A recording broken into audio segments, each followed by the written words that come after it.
muchas gracias por su asistencia.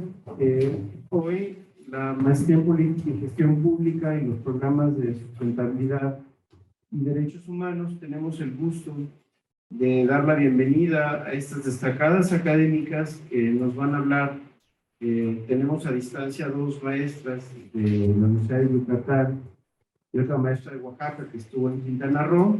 Entonces va a ser interesante ver las versiones de un proyecto que ha generado controversia y del cual, bueno, es importante conocer detalles y tener información quizá más próxima sobre el impacto de esta obra en toda la región del sureste. Tengo el gusto de presentar a la maestra María Teresa Murguía Gil. Es profesora e investigadora por la Universidad Autónoma de Yucatán. Estudió la licenciatura en Diseño de la Comunicación Gráfica, tiene la maestría en Estudios Regionales en Medio Ambiente y Desarrollo, así como diplomados en Participación Ciudadana, Epistemologías del Sur, Género y en Políticas Públicas.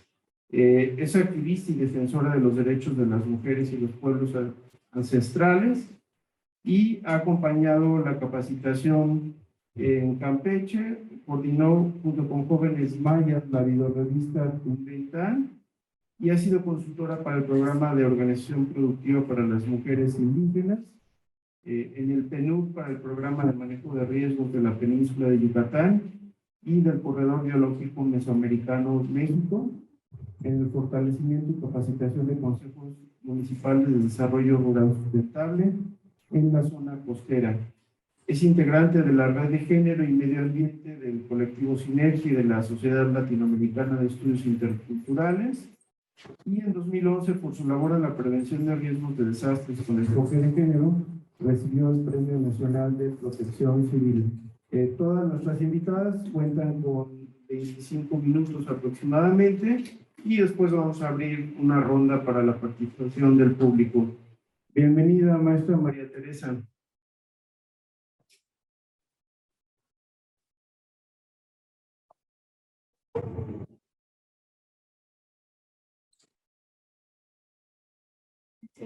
¿Habría que prender el micrófono? Perdón. Buenas tardes a todos y a todas.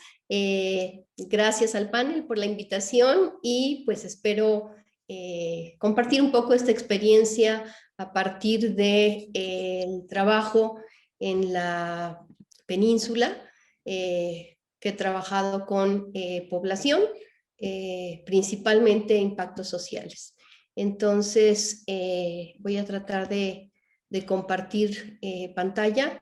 Ha sido un poco difícil por no sé si es Mac y cuesta un poco de trabajo, entonces voy a intentar hacerlo desde aquí.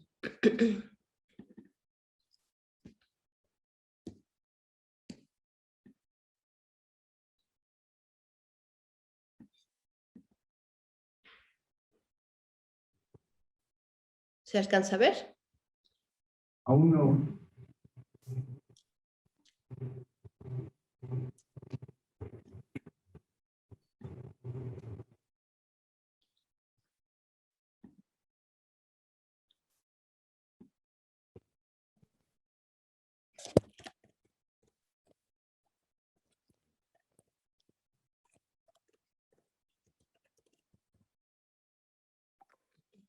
A ver si ahora sí.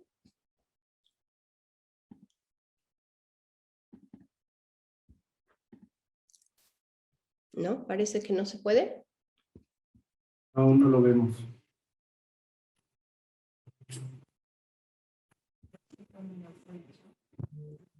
Como estoy en Mac, cuesta, no sé por qué está costando trabajo compartir.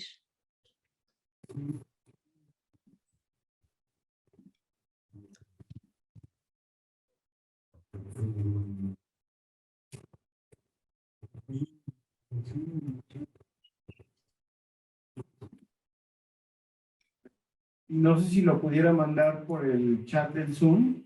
Sí, ahí me pueden ustedes socializar, se los voy a agradecer. Ayer también el otro día también tuve problemas para compartir. Va, entonces,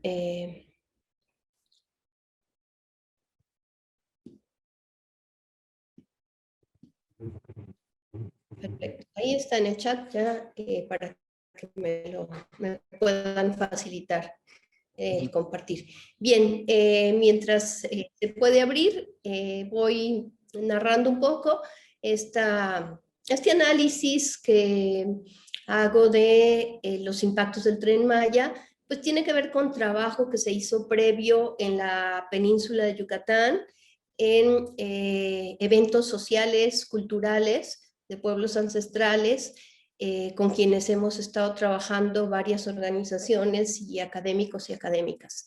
Entonces, bueno, es una suma, un conjunto de análisis de esta realidad que pueda ser analizada a partir no solo de los datos del proyecto, del megaproyecto de Tren Maya, sino también de lo que la población expresa con respecto al impacto de las comunidades. El Tren Maya, como parte de este impacto, la población, ¿no?, de entrada cuestiona el nombramiento de este tren debido a que no es una propuesta que surja de las comunidades, no es una propuesta que surja en una estrategia sociocultural o económica de los pueblos ancestrales, sino que es una iniciativa de gobierno, una iniciativa de política pública que está distante justamente de la realidad y de la coparticipación en estrategias locales de mejorar las condiciones de vida en la península de Yucatán. Entonces, sí, se pudo compartir, veo. Y ya está cargando. Perfecto, gracias. Les agradezco mucho. Entonces, bueno, el primer mapa que les voy a presentar en la presentación, pues tiene que ver justamente con pues lo que ya se conoce, ¿no?, de manera más amplia, la ruta del tren, los tres tramos en los que se plantea, ¿no?, se está llevando a cabo, y uno de esos tres tramos tiene tres componentes. Entonces, en esta primera diapositiva, en cuanto se las coloquen, vamos a visualizar 18 estaciones del Tren Maya a la par en la segunda diapositiva. Vamos a visibilizar 18 estaciones que son las propuestas de gobierno para generar centros de población. En la siguiente diapositiva, por favor. Y estos 18 estaciones, pues es donde se pretende generar centros de población de 50 aproximadamente habitantes para ir generando cada uno de estos centros de población. Se pretende en esta región, ¿no?, pues no solo la ruta del Tren Maya, sino ampliar a estos centros de población donde pueda haber turismo, alimentación, algunas actividades vinculadas a lo productivo, ¿no?, que estén pudiéndose socializar en estos centros de población. La que sigue, por favor. Pero es importante ubicar que todos estos centros de población, la ruta, ¿no?, involucra 8 áreas naturales protegidas, de Palenque, del Cañón del Usumacinta, de Calakmul, los Petenes en Campeche, la región de Yumbalam, la biosfera de Siancán y el área de protección de Guaymil en Quintana Roo. Estas áreas protegidas, número de ejidos por cada estado. Como podemos ver, en Quintana Roo, 749 localidades rurales, en Campeche 468 localidades, en Yucatán 449, en Chiapas 86 y en Tabasco 31. Estas localidades es las que están justamente participando, entre comillas, ¿no?, siendo parte de esta ruta del Tren Maya. La que sigue. En esta visión, ¿no?, de cuántas comunidades son parte de esta ruta, quiero hacer mención justamente de que muchas de estas comunidades ni siquiera han sido parte de la dinámica de estrategias de este megaproyecto. Si ustedes observan en esta imagen, la ruta del tren que se marca en una línea forma parte de el anillo de cenotes, que es una zona sumamente importante por la fuente de agua que tiene Península de Yucatán y que es la fuente principal de agua en muchas zonas del sureste.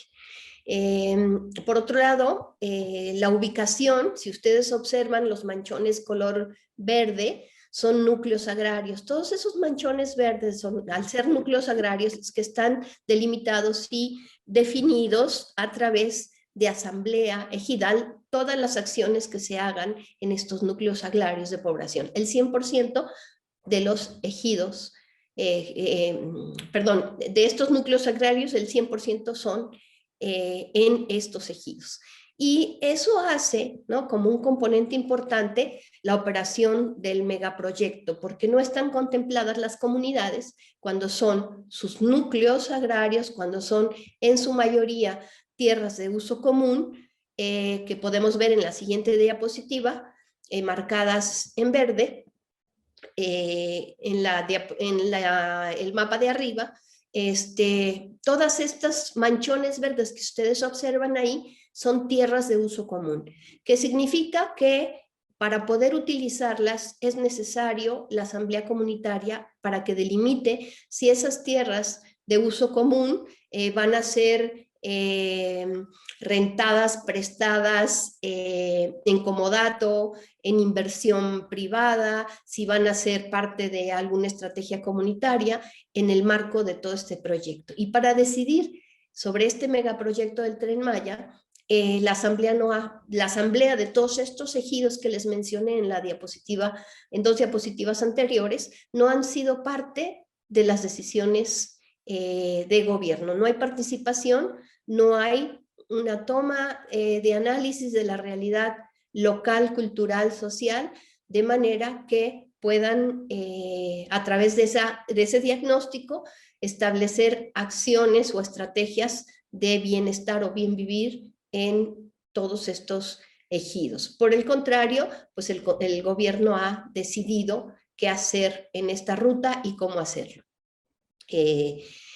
Por otra parte, bueno, es importante que en esta visión de relación intercultural que hay, los pueblos ancestrales han estado siempre sojuzgados, discriminados y racializados, de manera que no son tomados en cuenta. Podemos ver en la diapositiva, perdón, no en la diapositiva, en la mapa de la parte de abajo de esta diapositiva, los manchones en línea que se presentan son espacios donde potencializará las grandes urbes, ¿no? Y por ello también aspectos de potencialización de comercio, de turismo o agroindustriales que se están dando en todo alrededor de la ruta que está trazada para el Tren Maya. Entonces, no son corredores que van a beneficiar la movilidad de población, sino el turismo y el comercio principalmente. Y lo vamos a ver en diapositivas siguientes. La que sigue, por favor. Entonces, ante este panorama, no hay justicia epistémica, no se reconocen los saberes locales, no se reconocen los saberes ancestrales, no son tomadas en cuenta, ya que el gobierno habla de una consulta. Ahorita lo vamos a referir más adelante. Y esto implica, pues, más de la misma estructura vertical, más de la misma estructura hegemónica de esta relación gobierno-empresa. Pasamos a la que sigue, por favor. Entonces, en concreto, quise hacer un análisis muy minucioso de qué es lo que propone esta estrategia megaproyecto y qué es lo que está sucediendo en la región sureste. Bueno, se habla de una consulta previa, libre e informada, culturalmente adecuada, a partir de los acuerdos de la OIT 169, y para ver qué es lo que está sucediendo realmente es que se han hecho las llamadas consultas, entre comillas, en donde los responsables de Fonatur van a los centros de población, reúnen a la gente y exponen lo que va a ser el Tren Maya. Esas son sus consultas. No hay consultas realizadas realmente con base a la OITC 169, y eso lo que está generando no solo son conflictos entre la población y las estrategias de gobierno y Fonatur, sino también conflictos ambientales por los intereses económicos empresariales que hay ahí y los intereses tan diferentes que tienen los pueblos ancestrales con relación a sus territorios. El Tren Maya propone un reordenamiento territorial, pero este reordenamiento territorial, aunque está, entre comillas, retomando los reordenamientos locales para poder hacer un análisis de los impactos, realmente lo que está planteando este proyecto es un reordenamiento social de las actividades productivas tradicionales, para transformar, ¿no?, de raíz lo que se va a ofertar en de estos 18 centros de población en 15, porque 3 de estos ya están establecidos. Y hay una incorporación a la economía del tercer sector, en específico como empleados de los servicios turísticos, y no como promotores, como organizadores, como cooperativas, como poblaciones ancestrales que puedan hacer estas actividades productivas o comerciales o turísticas, dada la marginalidad en la que ya se encuentran desde décadas atrás. Otra propuesta es la conectividad del turismo en la región para aprovechar la riqueza cultural y natural. Lo que está sucediendo es que la población local no se beneficia, no se benefician las comunidades ancestrales. Las comunidades ancestrales en la franja más conservada de la selva, que es la que va justamente de Tulum hacia Escárcega, dicen no al Tren Maya. En tanto, en la otra parte de la ruta dicen sí, porque ya hay un antecedente de tren en toda esta región. Y esto lo que está haciendo pues es también división en la población y ruptura de tejido social. Hay procesos de iniciativa de conectividad comercial y empresarial, pero hay rutas ocultas que ahorita voy a exponer en diapositivas siguientes. Estas rutas ocultas que no se analizan a la luz de la implementación del Tren Maya. Y bueno, algo que está sucediendo ya es la burbuja inmobiliaria, la mafia agraria inmobiliaria que está despojando a los territorios, a los pobladores ancestrales, a los ejidos de sus tierras en contubernio con gobiernos estatales y gobiernos ejidales. La tendencia al cambio del uso de suelo se percibe. La que sigue, por favor. Otra cosa que propone el Tren Maya tiene que ver con estos centros que ya les... no, una anterior.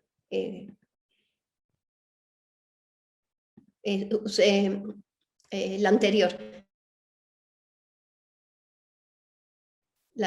Antes que esta. Esta. Aquí, otro aspecto importante es que de los centros de población que se están queriendo armar, ya hay una especulación turística y de bienes raíces. Han llegado cualquier cantidad de empresas de bienes raíces, pero también comerciales, para desinformar y despojar de las tierras a la población. Hay una baja densidad de población que va a ser difícil de rentabilidad en los centros de población porque son centros que se están creando, no son centros que ya están. Otro aspecto es la propuesta de fibra que tiene que ver con el fideicomiso de inversión, que esto va a la bolsa de valores, se cotiza en la bolsa de valores, lo que hace que la especulación de la tierra sea mucho mayor y quienes inviertan solo sean empresarios que son los que tienen los medios para hacerlo, para comprar tierras, y algunos ya están haciendo falsificación de títulos de propiedad con notarios corruptos que están contribuyendo a esta titulación ilegal. Se proponen 2 tipos de trenes, ahorita voy a explicar con más detalle lo de fibra, 2 tipos de trenes de movilidad escalonada y de carga, que todavía no logra coordinar cómo van a estar funcionando, dadas las dobles necesidades que hay ahí. La propuesta está con plantear los manifiestos de impacto ambiental, los manifiestos de impacto social y los manifiestos de impacto cultural. en los manifiestos de impacto ambiental se tiene un manifiesto regional y por tramos. Todavía no están terminados. El último tramo, el tramo 5. Entonces, aquí hay un problema sistémico en todos los contenidos del manifiesto de impacto ambiental, porque lo que se hace es contabilizar especies y estas especies son las que anotan que están en peligro de extinción, pero no hacen un análisis de lo que implica la sucesión ecológica, no hacen un análisis de lo que implica los impactos de la pérdida de esas especies, muchas de esas protegidas o en peligro de extinción, con respecto a las demás poblaciones, a sus nichos, a sus hábitos, a las rutas de estos animales que fluyen por ahí, por este hábitat. Estos análisis no se hacen y menos se hacen con relación a las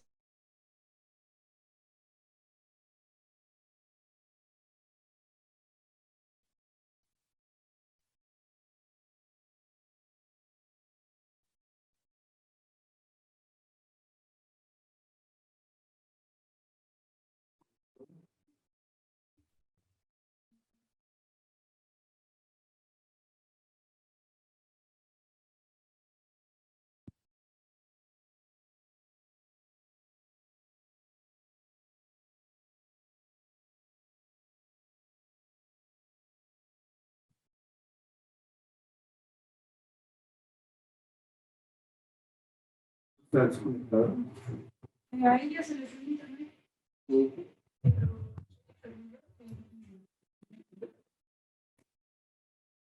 Ella salió de No sé si se salió, se le permite. no sé si podemos decir que se salió una pausa y que nos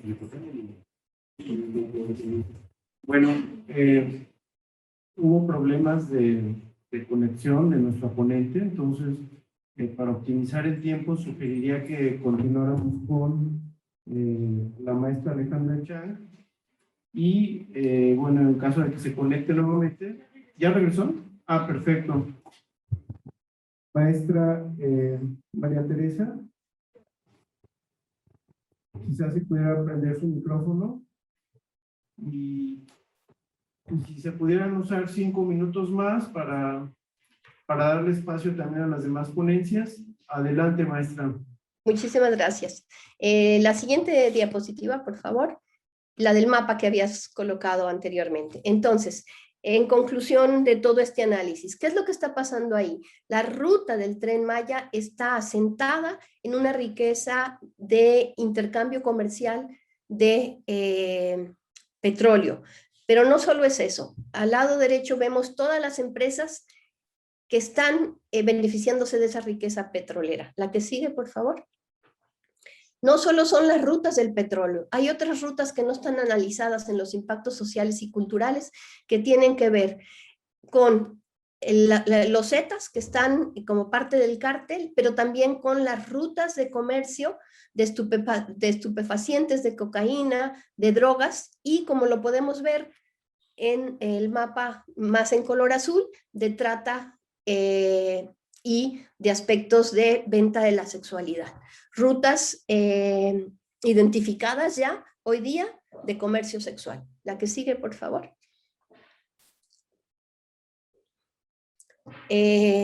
Entonces, en estas rutas, ¿no? Que no son visibles a los ojos de los demás, de las demás, en este análisis del Tren Maya, pues podemos observar, ¿no? Los impactos que podrán causar esta implementación del Tren Maya, dado que hay aumento de homicidios, aumento de feminicidios, hay crecimiento de turismo depredador comercial, hay una gran concentración de recursos económicos en este aprovechamiento desmedido de empresas comerciales y turísticas, pero también se incrementará la migración hacia esta zona, entre comillas, si esto logra potencializarse como centro de población y de comercialización no solo de artesanías, sino también de productos regionales. Entonces, dado que me queda poco tiempo y se me bloqueó la señal,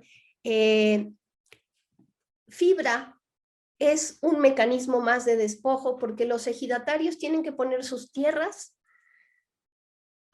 como parte de la inversión, pero no pueden ser regresadas a ellas si el proyecto fracasa. La que sigue, por favor, para concluir.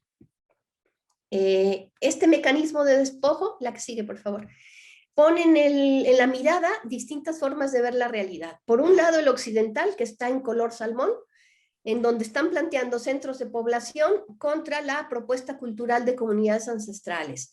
El valor monetario del territorio cuando en las poblaciones ponen un valor ancestral de los ecosistemas. La inversión de mercado de recursos naturales, culturales y sociales cuando para la población la identidad y pertenencia son los modos importantes de vida y de bienestar. Toda la lógica de desarrollo y progreso que no tiene nada que ver con la mirada comunitaria e indígena de pérdida de tejido social a partir de estas formas de desarrollo y progreso.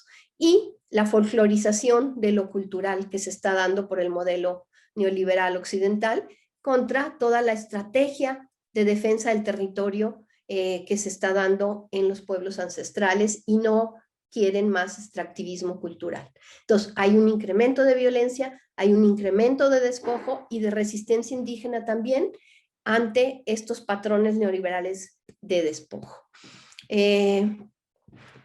No me queda tiempo, pero en la última diapositiva están las empresas de inversión que están trabajando ya en la zona. Si ustedes pueden observar en esta diapositiva, no hay una sola comunidad, no hay una sola organización indígena, no hay una sola cooperativa local que pueda estar impulsando estrategias en estos centros de población para bienestar de los pueblos ancestrales. Son puras empresas de inversión extranjera en su mayoría a las que se les está dando cabida. Con esto cierro porque, bueno, tenemos poco tiempo, pero quiero darle la palabra a las dos colegas también. Muchas gracias. Muchas gracias, maestra. A continuación, presento a la maestra Alejandra Chang Reynoso, es candidata a doctora en Economía Ecológica, estudió la licenciatura en Economía en la Universidad de las Américas Puebla y la maestría en Ecología con la especialidad en Desarrollo Sustentable en la UMAR Ecosur. En la Administración Pública laboró como asesora de la Comisión de Hacienda del Congreso de Oaxaca de 2010 a 2003 y participó en la elaboración de la Ley de Seguridad Alimentaria de Oaxaca y en el posicionamiento para la aprobación de la Ley General de Cambio Climático. Fue asistente de investigación en el Instituto de Investigaciones Económicas de la UNAM de 2013 a 2016. Laboró como gerente de evaluación de proyectos en Grupo Coppel. Específicamente participó en el desarrollo de la estrategia de sustentabilidad del grupo para contribuir a las metas globales de reducción de emisiones de gases de efecto invernadero y actualmente es investigadora de la Universidad del Mar con proyectos de conservación de recursos hídricos en la costa de Oaxaca. Bienvenida, maestra. Muchísimas gracias, Otón. Muy buenas tardes a todos. Para mí es un placer estar aquí acompañándolos y pues que nos retroalimentemos de este proyecto, pues que ha resultado un poco controversial. Igual traigo unas pocas diapositivas. Realmente no creo llegar a ese nivel de especificidad como lo hizo la Perdón, maestra. Alejandra, ¿podríamos mejorar el audio desde tu computadora? Porque se oye muy bajito. A ver, ¿ahí me escuchan bien? ¿Sí? ¿Sí? ¿Me escuchan? Sí, perfectamente. Ah, perfecto. Perfecto. Entonces, voy a compartir, espero no tener problemas. En todo caso, haría la misma dinámica que la maestra. Entonces, me comentan si pueden ver mi pantalla. Sí, sí. Sí, perfecto. Nada más quizá Perfecto. pantalla completa y ya. Sí, muy bien. Bueno, pues igual, como comentaba el doctor Otón, yo no específicamente no estoy trabajando en proyectos actualmente en la península de Yucatán. Sin embargo, también vivo en una zona muy compleja. Actualmente me encuentro en la ciudad de Tapachula, una frontera también llena de complejidades. Como comentaba la maestra María Teresa, no es un secreto todo lo que ocurre de este lado de la República Mexicana. El tema, no me voy a meter tanto en el tema de los cárteles de la droga, sí, de hace muchos años, ¿no? Hace más de 2 décadas, pues evidentemente han hecho más vulnerable toda la zona del sureste. Incluso hay muchos desplazamientos de comunidades por cuestiones de seguridad, ¿no? Pero incluso poblaciones, incluso desde Centroamérica, que vienen o que pasan por acá para llegar al norte. Y es un tema bastante complejo. De mi postura, yo creo que un proyecto de desarrollo como se propone el Tren Maya desde la visión del gobierno no debería de agravar este problema, ¿no? Por el contrario, debería de empoderar un poco más a las comunidades si realmente se hiciera como se debe de hacer. Entonces, me voy a valer de algunas diapositivas. Pues nada nuevo, este mapa ya lo presentó la maestra. La intención era mostrarles, igual que lo hizo la maestra María Teresa, los tramos y sobre todo recalcar la complejidad heterogénea que hay en la península de Yucatán. Es decir, no es una zona homogénea, es una zona bastante compleja. No es lo mismo hablar del norte de la península de Yucatán, en donde se encuentra el tramo 4 y el tramo, todo lo que es el tramo 5, que hablar del tramo 7 de Escárcega hacia Bacalar, ¿no? O sea, son zonas complejas, ecológicamente hablando, sociológicamente hablando también. En la zona norte tenemos el anillo de cenotes, como lo comentó la maestra María Teresa, y en la zona sur, pues tenemos otros factores ecológicos que son sumamente importantes para el desarrollo agrícola de la zona también, ¿no? E incluso para técnicas agrícolas que de antaño han usado las comunidades mayas ahí, ¿no? Y hay otro conjunto de factores problemáticos que suceden en esta zona que no están siendo ocasionados por el Tren Maya y que creo que también se deberían de atacar, pero no, ese no es el objetivo de aquí, pero también mencionar que hay mucho proceso de tala ilegal y también de deforestación por parte de grupos menonitas para la siembra de soya transgénica y que precisamente esa soya transgénica está sirviendo para alimentar a las granjas porcinas que finalmente abastecen a gran parte de la zona hotelera desde Cancún hasta Tulum, ¿no? Entonces, hablamos de toda esa complejidad que sí tendríamos que también atacar heterogéneamente, ¿no? O sea, analizar en cada tramo cuál es la complejidad y la complejidad no nada más social, sino también ecológica, económica, política, institucional, pero también jurídica, que es lo que está pasando actualmente.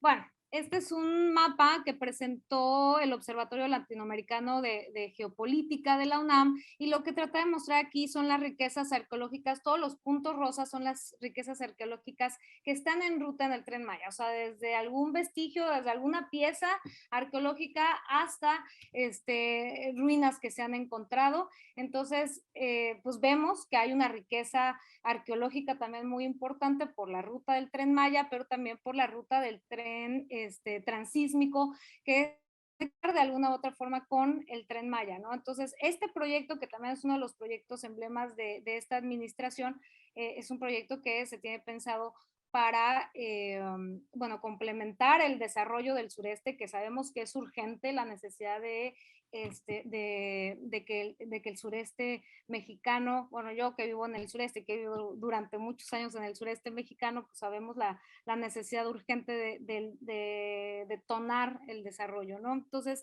este proyecto va desde lo que es Salina Cruz, Oaxaca, hasta Coatzacoalcos. Ya lo comentó la maestra, que hay una zona petrolera muy importante que evidentemente va a impactar, bueno, ya impacta, ¿no? Obviamente la economía de todas estas regiones, pero entonces ya conjuntando los impactos de todos los proyectos, pues son impactos económicos muy importantes. Entonces lo que hay que analizar verdaderamente es la parte de la sostenibilidad, ¿no? O sea, realmente pueden llegar a ser proyectos sostenibles En el caso del Tren Maya, pues sabemos que su complejidad es aún mayor. Bueno, pero no nada más es la importancia de las zonas arqueológicas, también sabemos que convergen ahí, ya lo decía también la maestra, todas las poblaciones indígenas con su complejidad de cosmovisión, su cultura, ¿no? La biodiversidad cultural que hay en esta zona que es enorme, ¿no? Comenzando en Chiapas, bueno, Oaxaca con el tren transísmico. Bueno, sabemos que aquí también están todos los proyectos eólicos, en donde también ha habido muchos problemas en cuanto a la participación ciudadana. Entonces, y creo que el gran problema que tiene el Tren Maya no es que sea un proyecto malo, creo que ha sido un proyecto que no se ha transparentado toda la información para que los ciudadanos, para que las comunidades también que aquí habitan, ¿no? Y que convergen con todos estos factores ecológicos, arqueológicos, culturales, tomen decisiones informadas y participen de manera informada, ¿no? Entonces, eso también es muy importante, los modos de vida y las visiones del mundo en la ruta del Tren Maya. Y hablando de los anillos de cenotes que están en la parte norte de la península de Yucatán y que hacen de esta zona es muy vulnerable precisamente al proyecto del tren por el impacto ecológico que va a tener, ¿no? Y es ahí donde se genera a lo mejor la controversia de que, bueno, entonces, ¿por qué un tramo sí, por qué un tramo sí debería de ser, el otro por qué no, por qué mejor no se cancela todo el proyecto, ¿no? Bueno, la parte norte sí es bastante compleja por este anillo de cenotes que hay, kárstico, entonces se generan también sistemas muy complejos de cavernas, y esos sistemas de cavernas también tienen inmersos una complejidad biológica y biogeoquímica que al final terminan siendo muy importantes para el desarrollo y para la conservación de la zona, ¿no? Entonces, no nada más tenemos una complejidad de habitantes, o que convergen ahí habitantes con los factores superficiales, sino también todo lo que está por debajo, ¿no? Todas las cavernas, el agua subterránea, el agua de lluvia que se infiltra y que al final llega a todos los sistemas de humedales, que también son muy importantes para el desarrollo de las zonas costeras y de las especies costeras, y que al final también impactan a esta maravillosa zona arrecifal, que es la segunda barrera arrecifal más importante del mundo, ¿no? Entonces, sí se tienen que contemplar todos los impactos negativos del proyecto, o que puedan llegar a afectar todo este sistema complejo de cavernas, ¿no? Y por ponerles un ejemplo, perdón que no sé, bueno, no me había dado cuenta del espacio que abarcaban ahí las cámaras, ¿no? Por ponerles un ejemplo, aquí este mapa es un mapa de cuevas subacuáticas de Quintana Roo, ¿no? En el área de Tulum pues han sido explorados aproximadamente 630 kilómetros de cuevas subacuáticas. Estas cuevas han sido mapeadas desde hace 35 años, o sea, es un trabajo de hace muchísimos años. Y en Quintana Roo existen aproximadamente 1,800 kilómetros de cuevas que son conocidas, pero se sabe que falta muchísimo por explorar, o sea, no sabemos si solamente hay 1,800, no puede haber el doble o el triple de cuevas. Entonces, yo creo que lo más importante, o sea, ya sabemos que el proyecto del Tren Maya va, sí o sí, pero sí se debe de vigilar que dice la preservación de la zona y sobre todo que se reduzcan los riesgos, ¿no? Los riesgos pues sí, todos los riesgos de los servicios ecosistémicos, los riesgos de las poblaciones que al final sabemos que son poblaciones vulnerables, ¿no? Entonces, es bien importante, permítame, es bien importante vigilar que no se impacte negativamente todo este sistema de cavernas con el peso del Tren Maya y con todos los impactos que va a acarrear, que va a conllevar las externalidades negativas que puede conllevar el Tren Maya. Otra cueva subacuática muy importante, es una que está cerca de Tulum, es considerada la cueva subacuática más larga del planeta Tierra, por eso es que de repente hemos visto en las noticias, hace unos años, incluso a mí me tocó cuando estaba viviendo en Playa del Carmen, que se hizo un socavón en la carretera, y es precisamente por ese sistema complejo de cavernas que hay debajo de toda la península, ¿no? Bueno, de toda la parte oriente de la península de Yucatán. Entonces sí es bien importante que los análisis de impacto ambiental estén bien hechos, que contengan la información pertinente, porque si no, pues no nada más hay un riesgo de pérdida de biodiversidad, de pérdida de sistemas, de pérdida de agua dulce, sino también pérdida de vidas humanas, precisamente por esta porosidad del suelo, ¿no? Bueno, esta cueva se extiende por más de 360 kilómetros a una profundidad media de 21 metros. Es importante la profundidad cuando se está considerando el peso de las vías del tren, ¿no? Este sistema se llama Zacactún, que significa cueva blanca, y es muy importante porque descarga el agua de lluvia que se infiltra a través de la roca y que llega hacia el mar Caribe en ojos de agua que se conocen como Xel-Há, que a lo mejor muchos de ustedes han oído hablar, y Yalcú. Entonces, cuando desciende el nivel del mar, las cuevas que antes se llenaban de agua, bueno, ahora van perdiendo soporte, se colapsa el techo, por decirlo así, y entonces crean puntos de acceso a las cuevas, y es por eso que pueden, bueno, que se generan parte de estas entradas a los cenotes, y es donde el turismo puede visitar los lugares, ¿no? Entonces, todo el sistema Zactún cuenta con aproximadamente 220 cenotes, pero hay varios de estos sistemas, no es el único, ¿no? El sistema Zactún no es el único sistema de cavernas. Aquí han encontrado vestigios incluso de arqueológicos y también de humanos de hace aproximadamente 13,000 años, ¿no? Hubo uno muy famoso de esta mujer que se llama Naya. Entonces, bueno, es cuando se descubrió a Naya, y pues es súper importante, ¿no? Que hay cavernas que incluso contienen manos. Y les voy a dejar, bueno, esta presentación se la voy a pasar a Otón. Todos los nombres de las cuevas que hay, de los sistemas que hay, con sus longitudes, profundidades, el número de cenotes que contienen, ¿no? Entonces, esto es muy importante en la zona. Luego, si nos vamos, eso es por la parte norte, si nos vamos por la parte sur, que como les comentaba, son totalmente distintos, incluso desde el tipo de selva que hay. En la parte sur, por ponerles también un ejemplo, hay un volcán de murciélagos, bueno, se conoce como el volcán de murciélagos, y está muy cerca, bueno, está sobre la carretera federal en el kilómetro 105 entre Escárcega y Chetumal. Entonces, en un inicio, bueno, este volcán de murciélagos contempla cerca de 3 millones de, esperen, por aquí tengo la cifra, digo, no soy bióloga, entonces necesito valerme de las cifras, 3 millones de murciélagos, ¿no? Entonces, anteriormente cuando se planeó este tramo, el tren pasaba por acá, y entonces un grupo de la UNAM dijo, un grupo de la Facultad de Biología se opuso a que el tren Maya pasara por acá, por el volcán, pues por el volcán, por la cueva de los murciélagos, se conoce como el volcán de los murciélagos, pero es una cueva.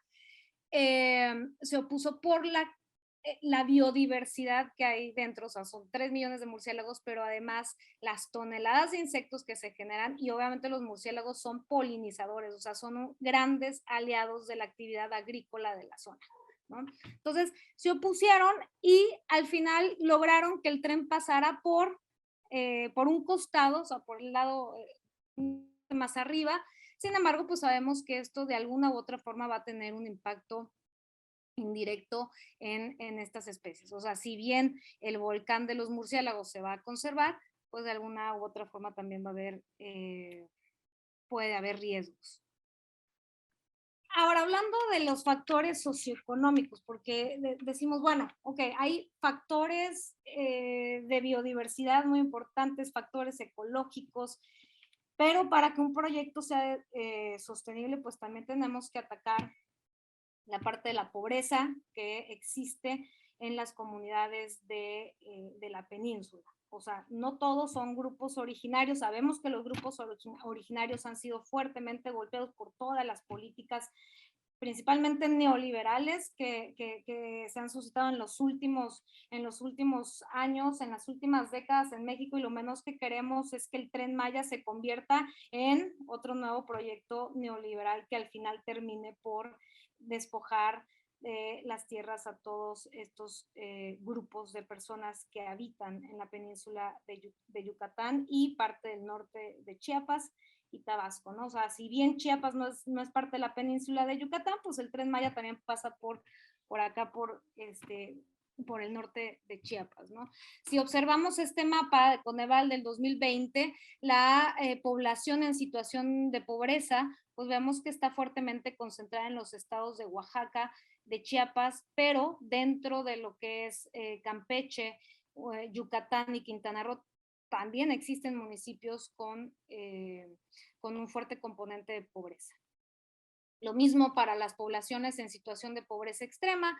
Chiapas, la parte norte de Chiapas es la que contempla el mayor número de municipios que están en pobreza extrema, y justamente si observamos la parte norte, los municipios que están en pobreza extrema es justo donde pasará el Tren Maya, ¿no? Entonces, pues también son factores importantes de mencionar, porque de alguna u otra forma el Tren Maya tiene como principal objetivo detonar el desarrollo sostenible de la zona, y por sostenible me refiero a que sea un proyecto económicamente viable, pero también ambientalmente viable y socialmente con participación ciudadana, que es lo que de alguna u otra forma es lo que se debate en la mayoría de los foros del Tren Maya.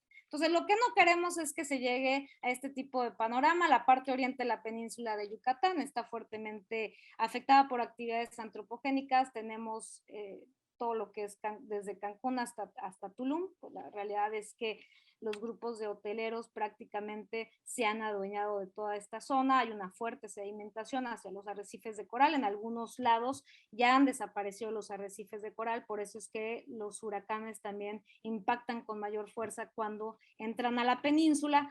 Entonces sí debemos de vigilar que si el gobierno federal dijo que dentro de los objetivos del Tren Maya es restaurar la conectividad biológica de áreas naturales para cuidar a la flora y la fauna de la región, que lo cumpla, que realmente se favorezca la conservación de ecosistemas, que se rehabiliten los ecosistemas degradados. Aquí hay duda porque el presidente anunció que a través del programa de Sembrando Vida se piensa compensar esta tala o esta deforestación para el Tren Maya. Sin embargo, bueno, hay ciertas dudas porque el programa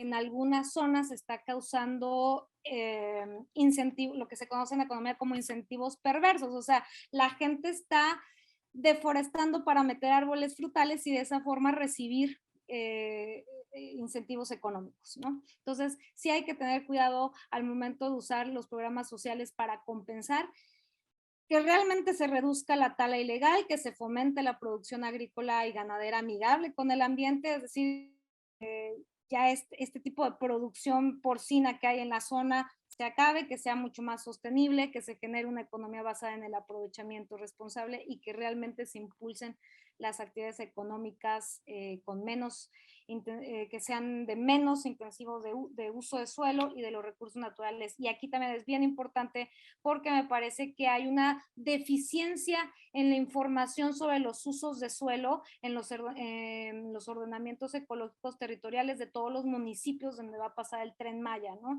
Entonces, por ahí también se está diciendo que las nuevas administraciones municipales están cambiando los usos de suelo a modo del Tren Maya. Entonces, esas son las partes que creo que se pueden discutir. Y una buena noticia es que justamente hoy la Comisión Nacional de Áreas Naturales Protegidas acaba de anunciar 8 nuevas áreas destinadas voluntariamente a la conservación en Calakmul. Entonces, creo que esas son las partes buenas que hay que reconocer. dentro del proyecto del Tren Maya también se ha anunciado que el 70% de las zonas alrededor de las estaciones y de los paraderos deben de ser conservadas, ya sea como áreas destinadas voluntarias a la conservación o como áreas naturales protegidas, pero deben de conservarse. Bueno, hasta aquí mi ponencia. Muchas gracias. Muchas gracias, Alejandra. Damos paso a la intervención de la maestra y arquitecta Sara Elena Narváez Martínez, que nos acompaña aquí. Es representante del Colegio de Arquitectos de León, arquitecta por esta casa de estudios, cuenta con un máster en conservación y restauración del patrimonio arquitectónico y urbano por la Universidad Politécnica de Madrid, y en la función pública fungió como jefe de patrimonio histórico en la Dirección de Desarrollo Urbano Municipal de León, 2008-2009. Fue titular de la Secretaría del Comité Directivo 2015-2017 de la Cámara Mexicana de la Industria de la Construcción, Delegación Guanajuato, y coordinadora de la región Centro-Occidente de México dentro de la Comisión Ejecutiva de Mujeres Empresarias. Coordinador estatal del Consejo Internacional de Monumentos y Sitios, organismo asesor de la UNESCO para el periodo 2018 y 2021, es fundadora de la empresa Restauras desde el año 2009 y directora y socia fundadora de la Galería de Arte Ina Gallery aquí en León, Guanajuato. Bienvenida, maestra. Muchas gracias. ¿Me escuchó? Sí. Muchas gracias, un placer aquí estar en mi alma mater. Es un gusto poder participar en este foro. Bueno, pues yo no traigo presentación porque venía en el tenor que era un conversatorio, pero yo creo que ha sido muy ilustrativo el hecho de que las ponentes previas hayan presentado toda esta investigación, principalmente con la maestra María Teresa, que presenta una investigación muy detallada, a profundidad. Yo, al igual que la segunda ponente, pues no he trabajado precisamente en proyectos directamente dentro de la región del sur de México, pero sí la visión que yo creo que las ponentes que me preceden ha sido global y ha enfocado pues varios tipos de problemáticas que se han visualizado a lo largo pues de todo este trabajo, ¿no?, que se ha estado realizando ahorita con la intervención del Tren Maya. Yo quisiera enfocarme precisamente en uno de los temas de la UNESCO, principalmente, bueno, que es mi área de expertise, precisamente, y yo creo que es un tema que a lo mejor faltó dentro de todo lo que ya platicaron previamente las maestras, que fue muy completa su presentación, pero si quisiera yo acotar, de hecho traía yo también parte de los objetivos, como la segunda ponente, que no los voy a repetir, pero creo que ahí coincidimos en ese tema, pero sí me gustaría mencionar algo que yo visualicé en la página, que está obviamente a la vista de todos, de gobierno del Estado, perdón, de gobierno de la República, en la cual se presenta el proyecto del Tren Maya. Y se presenta así, dice 1.500 kilómetros de esperanza. Los cerca de 1.500 kilómetros del tren conectarán las principales regiones de la península de Yucatán, desde sus grandes centros turísticos hasta sus comunidades rurales. Esto abrirá una serie de oportunidades de comercio y desarrollo social, beneficiando a la población y empresas locales y al turismo nacional e internacional. Entonces, así es como se ha vendido el proyecto del Tren Maya, que está a la vista de todos en las páginas de internet, y dice: conoce el sistema ferroviario mexicano. Entonces, yo creo que es muy importante hacer una pausa, analizar todo lo que han comentado previamente las maestras, y ver si efectivamente se abrirá una serie de oportunidades, principalmente mencionan de comercio y desarrollo social, ¿no? Eso es como que el objetivo principal, beneficiando a la población local, ¿no? Supongo, y empresas locales, pues ya visualizamos cuántas empresas locales son y de qué tipo de empresas estamos hablando realmente, y el turismo nacional e internacional. Entonces, para mí es muy importante, y yo lo pregunté a varios de mis colegas de la UNESCO, De hecho, yo también pertenezco al Consejo Internacional de Monumentos y Sitios de España. Yo estudié allá mi maestría y también pertenezco allá. Entonces, dialogando con personas que vinieron de Europa a México por parte de la UNESCO a hacer este trabajo de seguimiento. Bueno, pues me dijeron, ¿sabes qué? Está todo en YouTube. Ahí encuentras toda la información y efectivamente encontré la información en YouTube. Y hay un proyecto que se llama Programa de Acompañamiento para el Desarrollo Sostenible de la Ruta del Tren Maya, Fortalecimiento y Salvaguardia del Patrimonio Cultural y Natural. Eso es en lo que yo me quisiera enfocar precisamente. Y bueno, los sitios son los que ya visualizamos en el mapa. Y se está haciendo un diario de ruta, así le llama la UNESCO. Este diario de ruta es un medio de información que busca reunir y divulgar los contenidos, los avances, las personas, las comunidades, así como todos los aspectos involucrados en el programa de acompañamiento de la Oficina de la UNESCO en México al proyecto integral Tren Maya. Y hay una página de YouTube y así lo pueden buscar. El programa de acompañamiento para el desarrollo sostenible en la ruta del Tren Maya consta de fortalecimiento y salvaguardia del patrimonio cultural y natural. Y para esto me mencionan 5 ejes. El primer eje sería fortalecer la conservación del patrimonio cultural. Bueno, perdón, de los 5 ejes para fortalecer la conservación del patrimonio cultural sería asegurar el manejo sostenible de la biodiversidad. Ahí voy a hacer una pausa y yo creo que sería muy importante visualizar lo que comentó la segunda ponente, ¿no? Realmente se está asegurando el manejo sostenible de la biodiversidad con la que cuenta la península de Yucatán, toda esta zona del sur de México. Lo digo para cuestionarnos, ¿verdad? Yo creo que eso es, ya tenemos como el panorama, pero ahora me gustaría, lo que está cuestionando la UNESCO, que esa es la tarea que tendría que vigilar aquí, nosotros mismos podemos analizarlo, precisamente podemos hacernos estas preguntas. Ahora, aprovechar el conocimiento científico para la toma de decisiones y desarrollo sostenible. Aprovechar el conocimiento científico. Existe, claro que existe conocimiento científico en México y en el mundo, ¿no? Que aplica a todas estas áreas multidisciplinarias que están afectando la construcción del Tren Maya. Pues sí, pero ¿para qué las estamos aprovechando? Para toma de decisiones. Pues la decisión está tomada de desarrollar el proyecto del Tren Maya.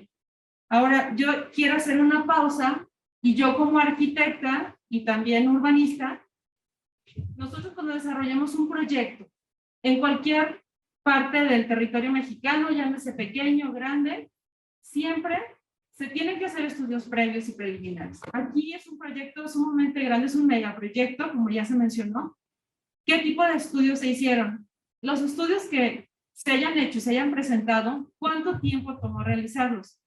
Visualizando todos los factores económicos, sociales, culturales, medioambientales y afectaciones, todo el tipo de manifestaciones que hemos visualizado ahorita con estos ponentes, se hicieron en tiempo récord. O sea, eso nunca se pudo haber realizado en este tiempo a detalle como realmente nos lo pidieran para cualquier proyecto, por muy pequeño o grande que se realice. Entonces yo ahí sí quiero hacer un cuestionamiento si realmente estos proyectos se realizaron, proyectos preliminares, que así los llamamos nosotros en arquitectura y en urbanismo, para poder llevar a cabo este proyecto. Ahora, mecanismos de coordinación, que obviamente el mecanismo de coordinación que ellos están usando, pues es el diálogo con las comunidades y que también estoy totalmente de acuerdo con la maestra María Teresa. O sea, realmente, cuando se llevan a cabo este tipo de proyectos con la UNESCO, la comunidad tiene que pedir el proyecto, tiene que salir de la comunidad.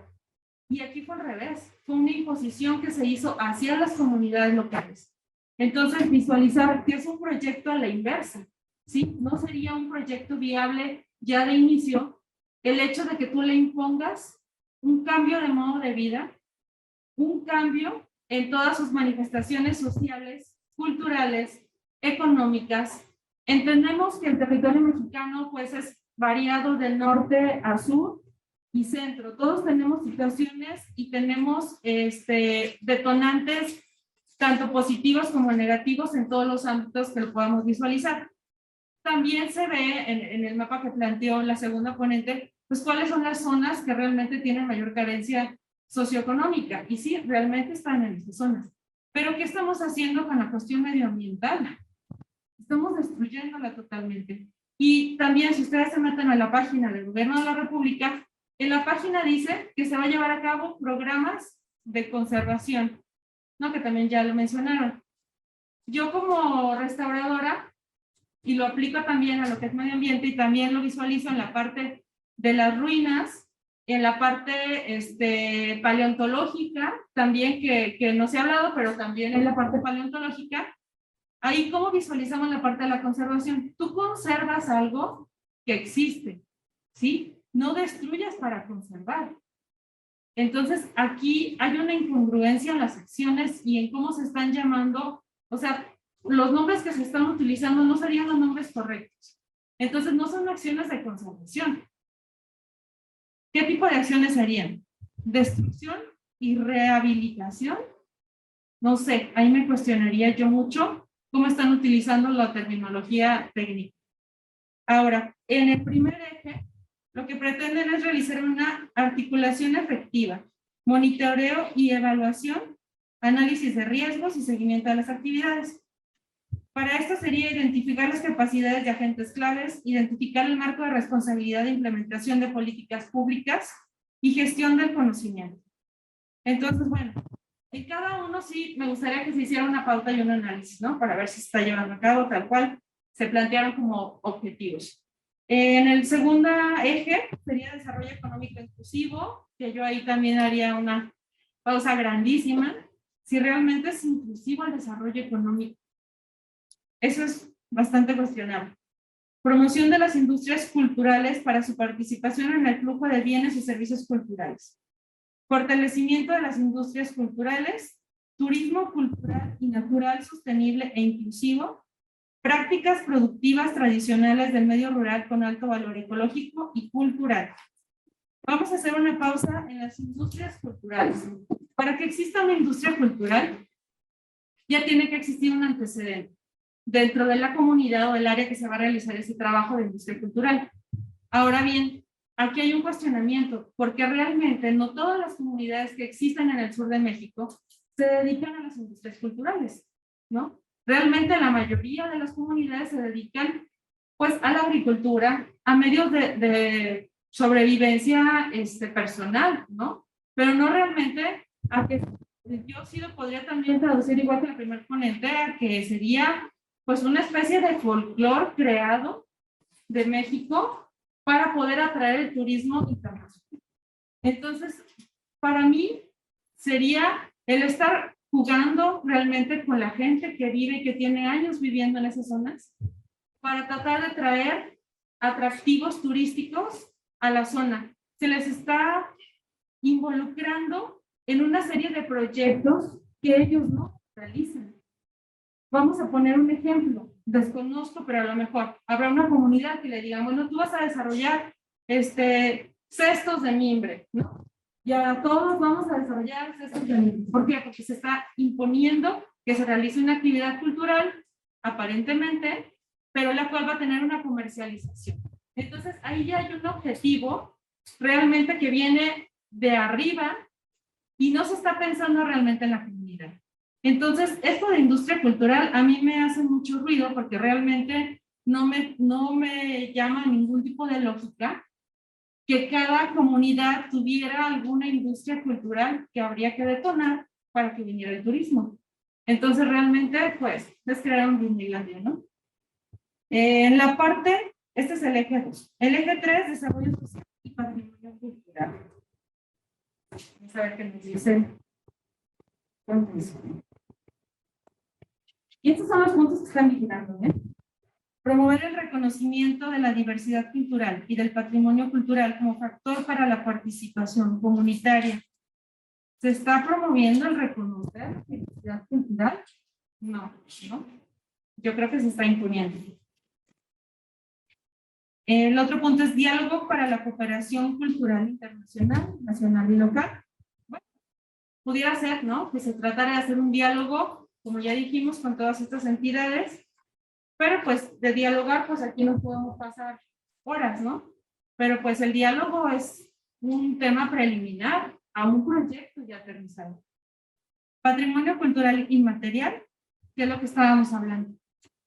El patrimonio inmaterial es algo que surge desde las comunidades locales, sus tradiciones y todo lo que les antecede y les precede históricamente hablando como comunidad.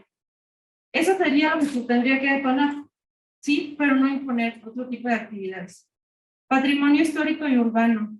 Ahí pues esa es mi área, ese es mi fuerte.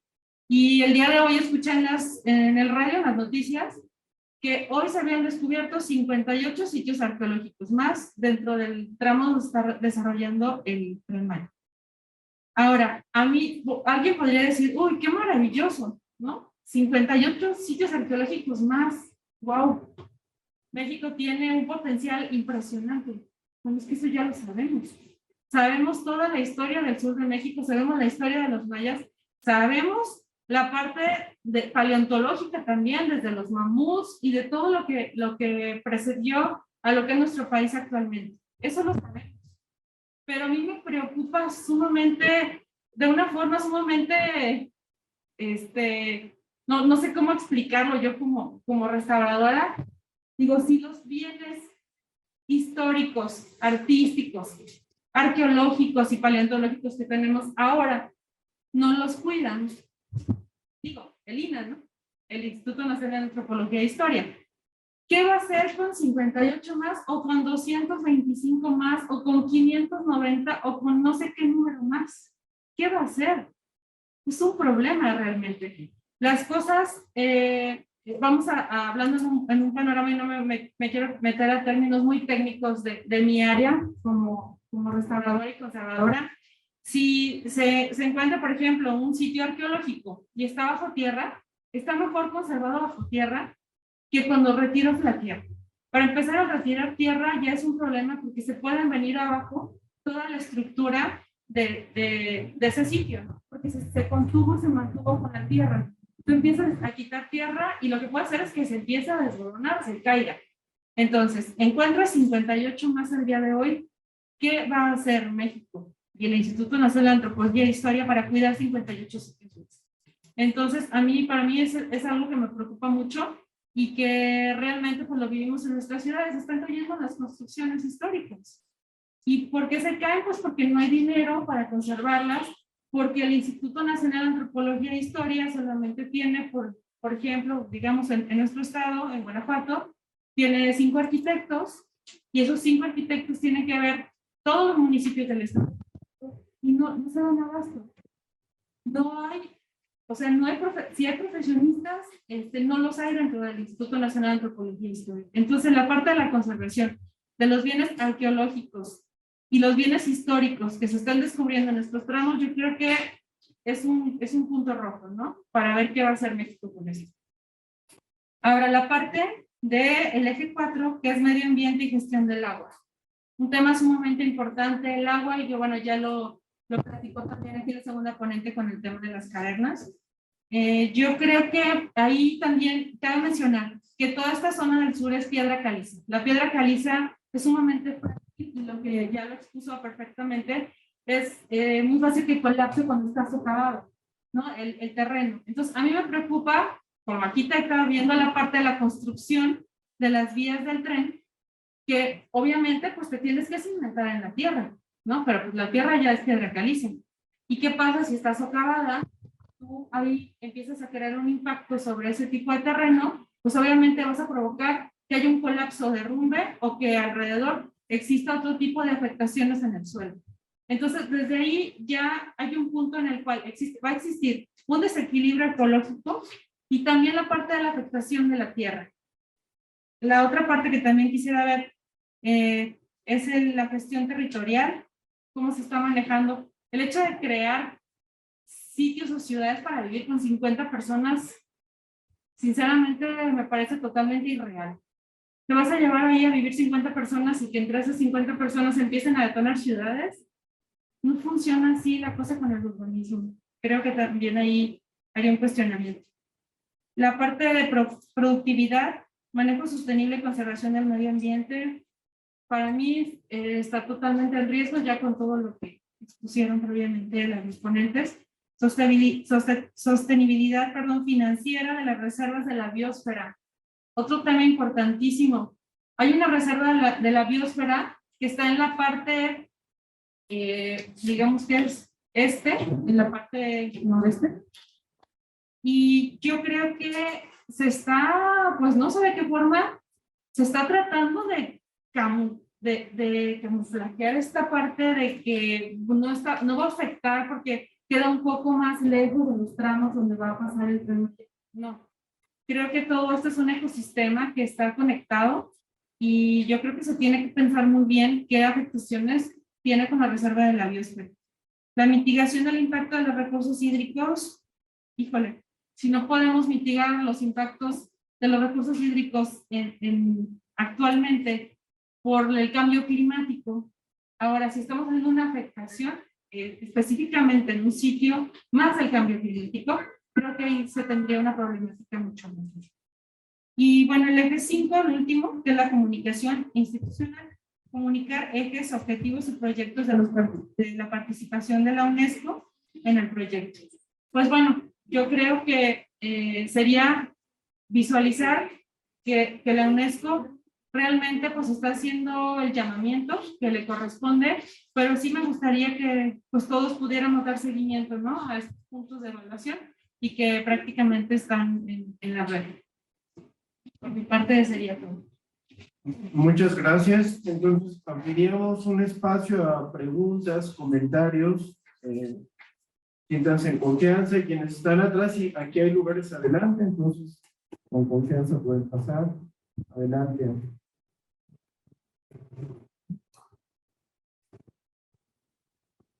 ¿Alguien?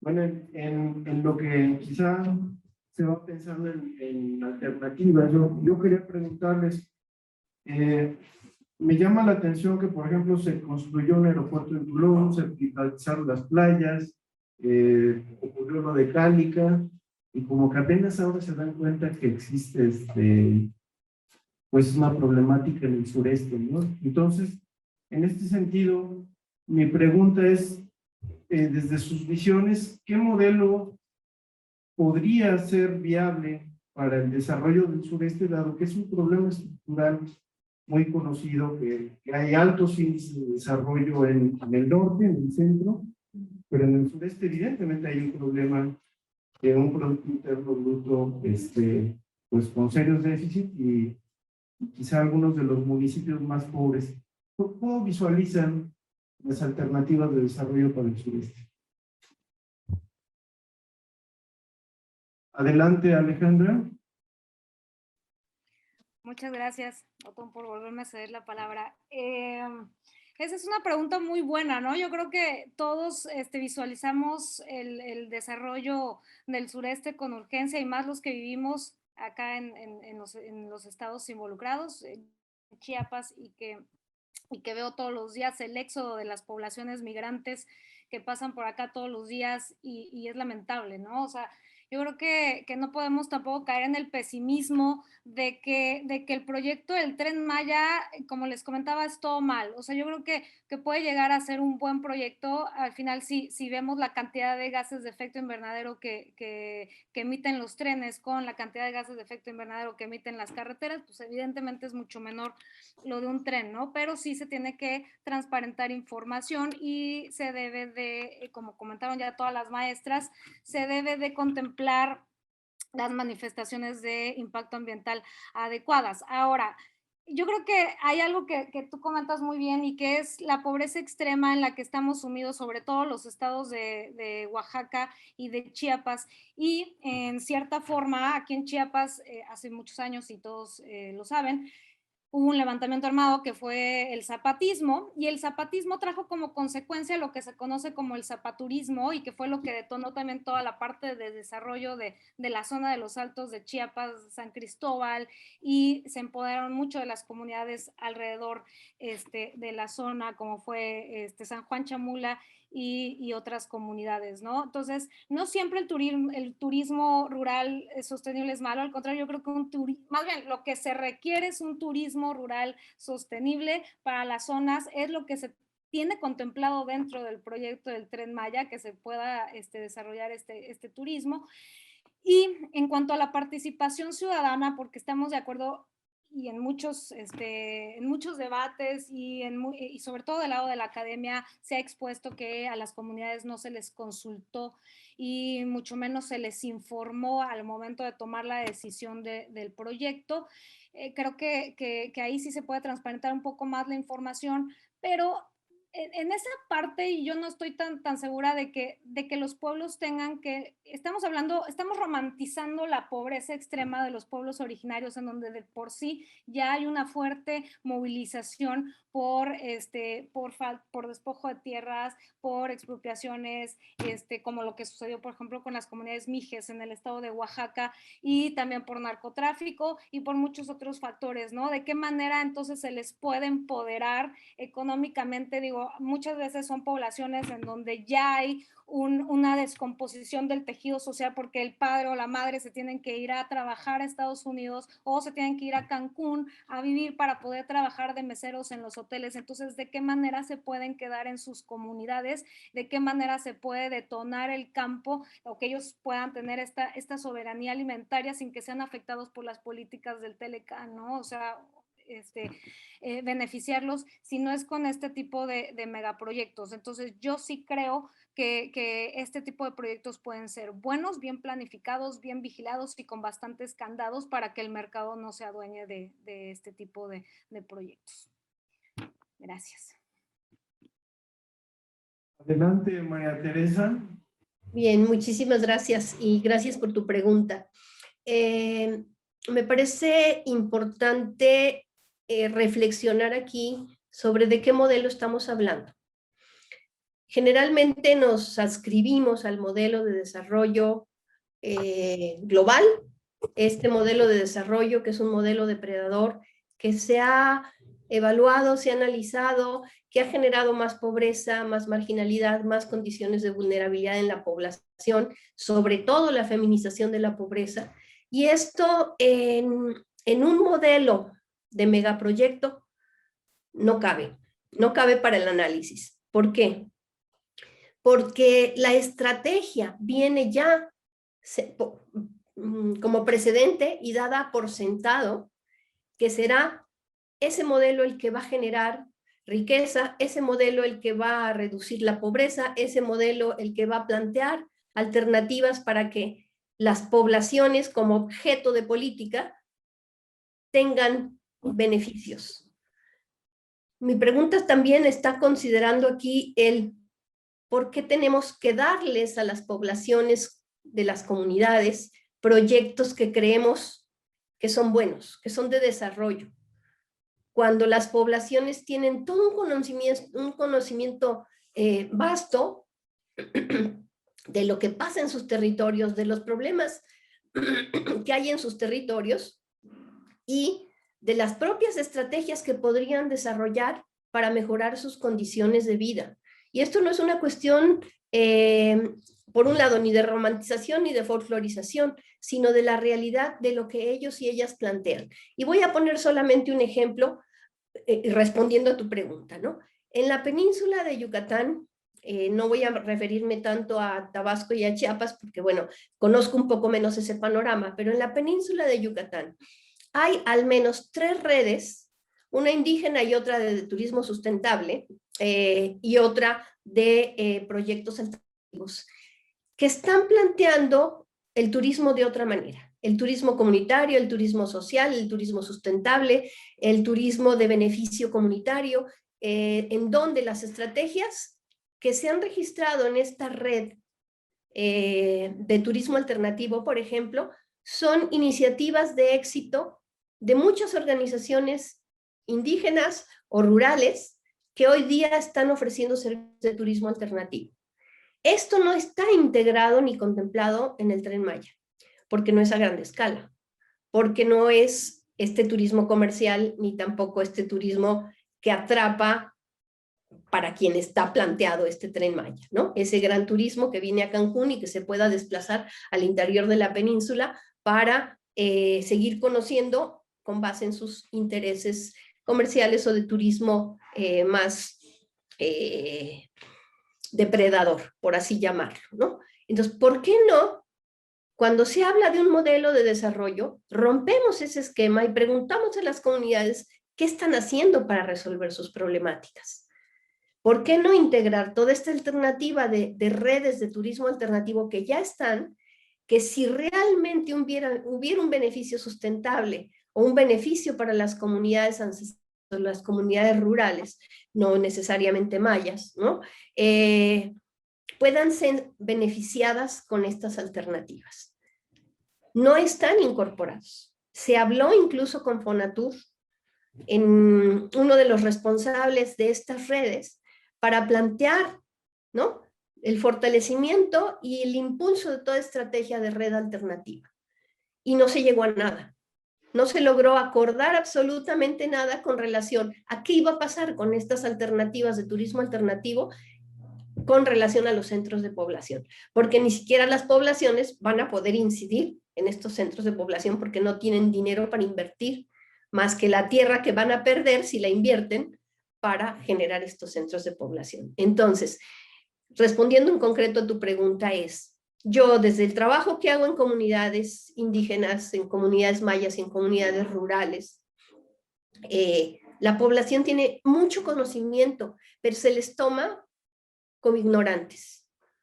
Y este conocimiento que tienen, que haya muchas alternativas en la península de producción orgánica, que bien pueda ser un impulso en la península, de huertos, de animales, incluso de animales de manejo de libre pastoreo y estos aspectos, ¿no? En vez de las granjas porcícolas que están contaminando toda la franja de cenotes, por ejemplo, ¿no? Pero el interés económico está por encima y el interés del modelo está por encima de las posibles alternativas de bienestar, no de desarrollo. Yo confronto mucho esa palabra, de bienestar de todas las poblaciones y no solo de quienes tienen acceso a los medios de producción o de comercialización, que generalmente pues son empresarios, ¿no? Entonces yo me iría más por este camino alternativo que se está dando, que tiene éxito, pero que a nivel del sistema de gobierno y de política pública no se está incentivando. Sería todo. Gracias. Muchas gracias.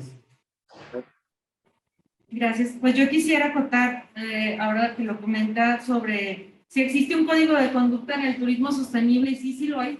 En la Agenda 2030, dentro de los 17 Objetivos de Desarrollo Sostenible de Turismo por parte de la UNESCO, existen códigos de conducta. Entonces es muy importante analizarlos y estos códigos tienen mucho que ver con lo que acaba de comentar la maestra María Teresa. Y yo también quisiera acotar la parte de que existe ya una red de turismo indígena de México. Entonces, esta es parte de las redes que no se han considerado como parte de las encuestas que se han realizado y que yo creo que puede ser un detonante muy importante, como bien lo comenta, del desarrollo de sus comunidades, ¿no? Existen ya ejemplos, aquí nosotros pues lo vemos mucho también en la parte del centro de México, y esta red de turismo indígena pues ha sido muy exitosa. Entonces yo creo que sí es importante considerar este tipo de turismo alternativo rural, que sí ha tenido muy buenos, pues ya detonantes o ejemplos del desarrollo, cómo se ha trabajado con las comunidades y que no se les ha considerado realmente en este proyecto de Tren Maya. Y también pues quisiera acotar que sí debe ser una herramienta clave en el desarrollo de las comunidades, pero las comunidades son las que realmente deberían de tener la voz y decidir qué quieren para su comunidad. ¿Sí? Yo creo que eso sería un objetivo que no se debería de perder. Muchas gracias. Adelante, Luna. Bueno, muchísimas gracias. ¿Se escucha? A mí me gustaría preguntarles cuál es el papel que han jugado los grupos políticos opositores al proyecto, en este proyecto del Tren Maya, ¿sí?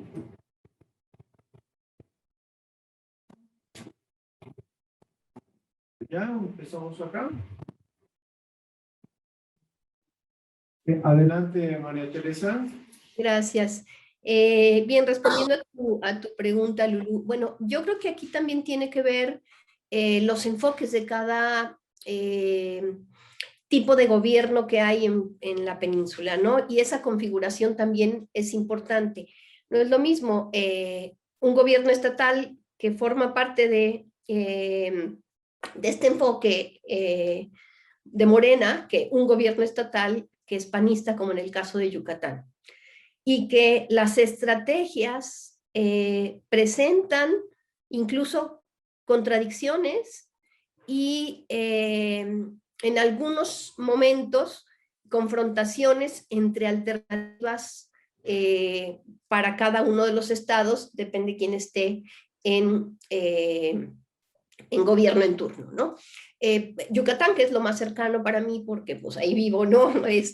Y conozco más el territorio, pues hay una coincidencia, incluso al ser de distinto partido, hay una coincidencia porque hay un modelo neoliberal que encamina el megaproyecto.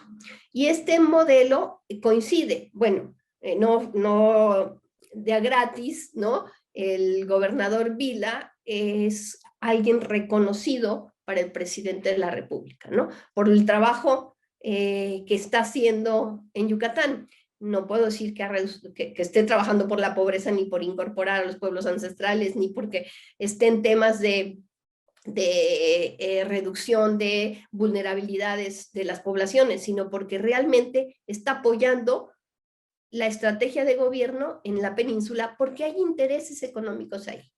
Entonces, mucho del despojo que hay en las comunidades, en la zona de Yucatán, en la zona de Quintana Roo y en la zona de Campeche, ¿no?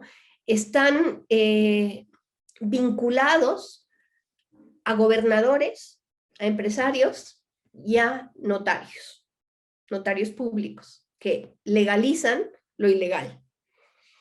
Entonces, bueno, sí quiero compartirte eso. ¿Por qué? Porque depende qué tanto fortaleces el megaproyecto, las alianzas que estableces.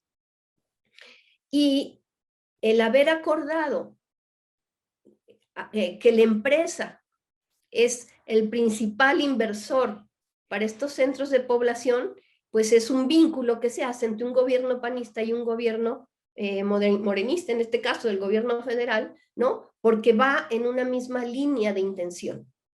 Cuando rompe esa línea de intención es cuando hay conflicto. Y eso pasó, por ejemplo, en Yucatán, cuando se confrontó el despojo que se está haciendo de tierras para megaproyectos eólicos y para para todo lo que tiene que ver con estos centros de población, porque a nivel federal sí ha habido apoyo para detener esta ilegalidad en los despojos de tierra. Entonces, ahí hay un punto de confrontación entre el gobierno estatal y el gobierno federal que todavía no estalla, pero que está ahí latente como parte de la estrategia de este megaproyecto, porque confronta lo que en teoría dice la estrategia del Tren Maya con la práctica que se está haciendo en el gobierno estatal, con esta historia, ¿no? Ya de muchas décadas, ¿no? 4 gobernadores de despojo de tierras con estos despojadores de cuello blanco, ¿no? Se tienen los nombres, se han denunciado, están los nombres a nivel federal registrados, ¿no? Pero no se ha avanzado en detener al 100% estos despojos, porque quien está en el gobierno estatal en Yucatán, pues lo está permitiendo todavía. Entonces, estos puntos son los de confrontación, ¿no?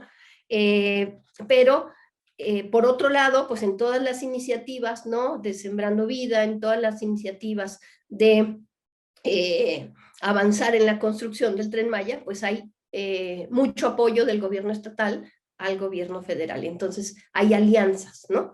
Se perfila incluso que el gobernador Vila tiene un pie en la presidencia de la República, ¿no? Para próxima administración. Cosa que no se sabe, pero para que se observe el tipo de relación que se tiene entre este gobernador y el gobierno federal, por ejemplo. Bien, gracias. Nada más una pregunta. ¿Alguien más quería preguntar? Pues yo, bueno, desde el punto de vista político, yo creo que es un estandarte, este megaproyecto es un estandarte del gobierno de Morena, y yo creo que pudo haber sido un buen proyecto. Digo, pudo haber sido porque se tuvo que haber analizado a conciencia, y para llevar a cabo todo este tipo de análisis, pues aproximadamente debieron de haber pasado unos 10 años, ¿no?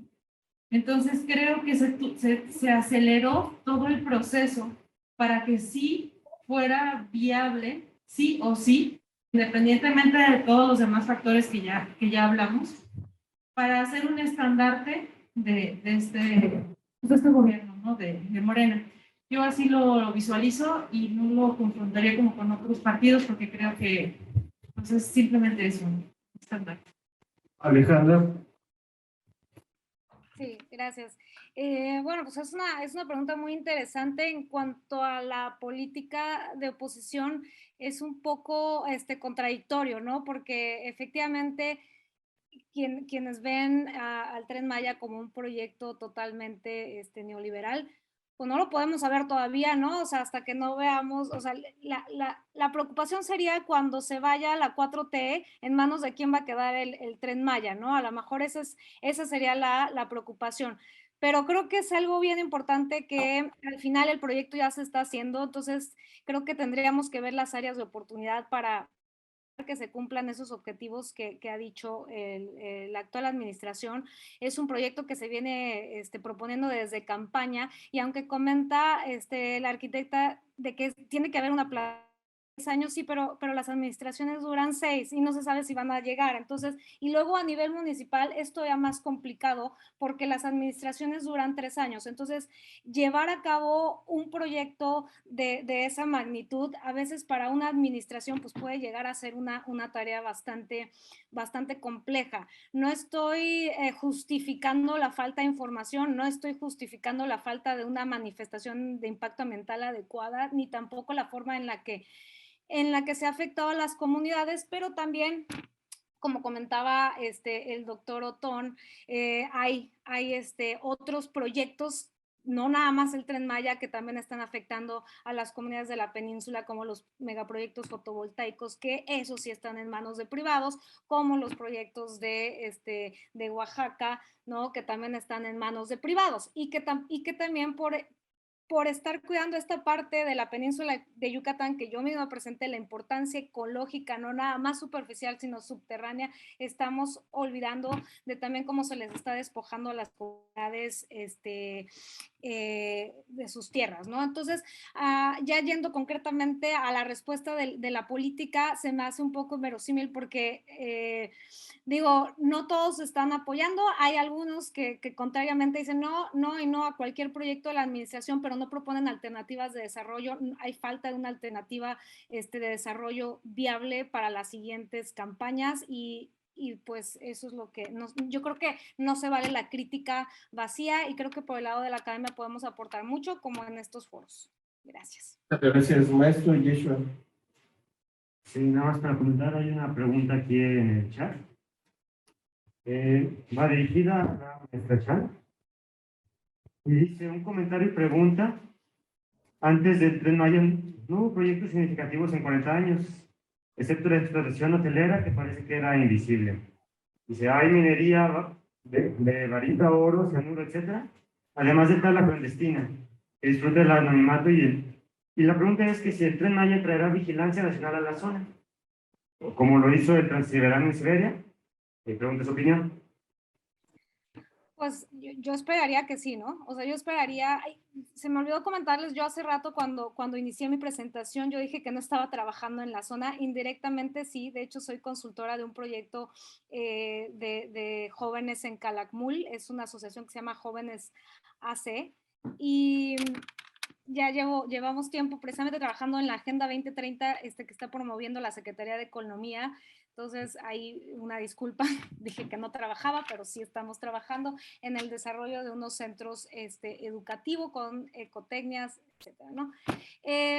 Paradójicamente y contrario un poco a lo que hemos comentado a lo largo de todo este foro, este diálogo, los jóvenes de Calakmul, o por lo menos esta asociación de jóvenes AC, que precisamente es para empoderar a los jóvenes, empoderar a las mujeres, etcétera, ellos aprueban el Tren Maya, o sea, están realmente emocionados con la entrada del Tren Maya. Entonces, también puede haber ahí una perspectiva de brecha generacional. Ahora, los líderes de esta asociación son chavos que salieron de Calakmul para estudiar sus licenciaturas e incluso varios de ellos tienen maestría, ¿no? Maestría en manejo de recursos naturales por Ecosur y que han regresado a Calakmul precisamente a desarrollar todo este conocimiento y en ningún momento de lo que llevamos meses trabajando han desaprobado el proyecto, ¿no? A mí me sorprendió porque yo había esperado esto. Entonces, yo espero que, por ejemplo, este tipo de asociaciones como jóvenes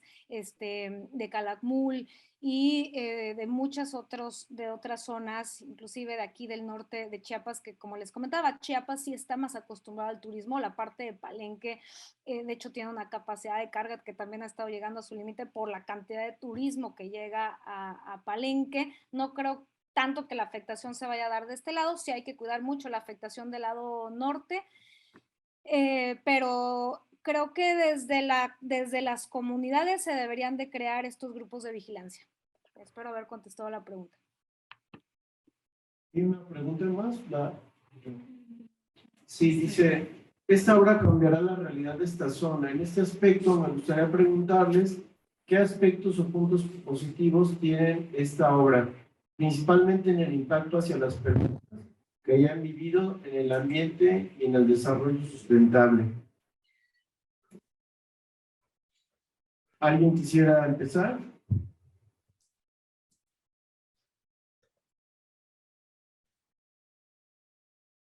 ¿Me puedes repetir la pregunta, Otto, por favor? Esta obra cambiará la realidad de esta zona en este aspecto.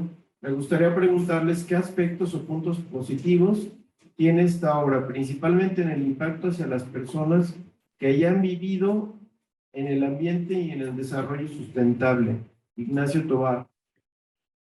Me voy a tomar el atrevimiento ya que tengo el micrófono prendido. Yo creo que lo principal es la conectividad, ¿no? La conectividad, pues son comunidades que de alguna u otra forma han estado más aisladas. Creo que los polos de desarrollo también son necesarios para para que sea más fácil llevar servicios básicos. No recuerdo si en algún foro con el doctor Otón o en algún otro lugar comentaba el caso de comunidades del Istmo de Tehuantepec. Les comento porque también ahí he estado trabajando en cuencas, pero hay comunidades que están muy cercanas a los parques eólicos y que no tienen electricidad, que nunca han tenido electricidad y que nunca han tenido agua, drenaje, ¿no? Agua potable y drenaje. Entonces, cuando yo hablaba con los de las cabeceras municipales, me decían, no, aquí nada más hay agua en la cabecera municipal, pero el resto de las localidades no tienen agua y tienen que venir caminando desde muy lejos a traer su agua el agua del pozo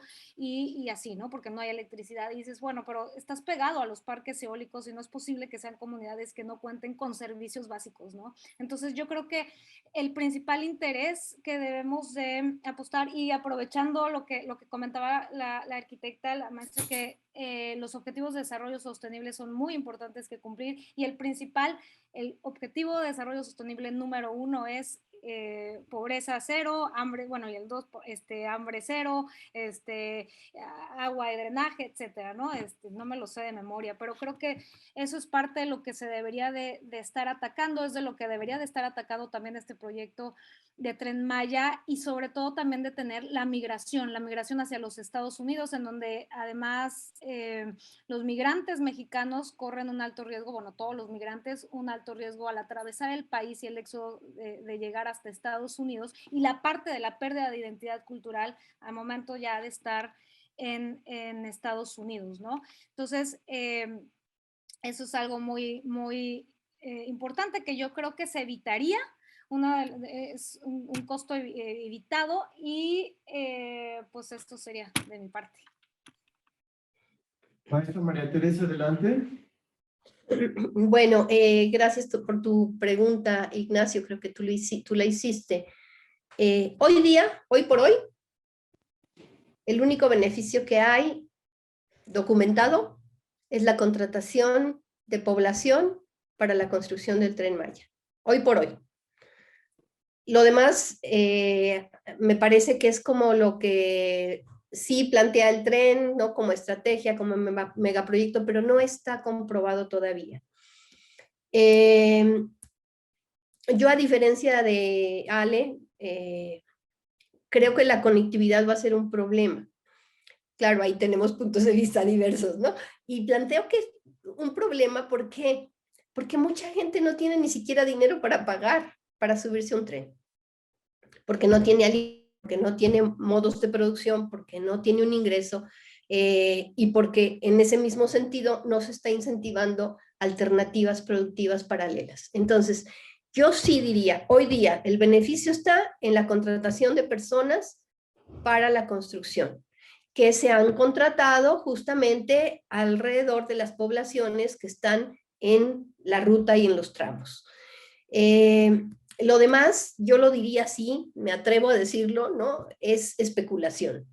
En tanto, una cosa es el sueño y otra la realidad. Y lo que a mí me ha demostrado viviendo casi más de 20 y tantos, 26 años viviendo en la península de Yucatán, lo que me ha demostrado es que las comunidades siempre están aisladas de toda estrategia. Porque justamente no se incentivan las alternativas que ellos proponen.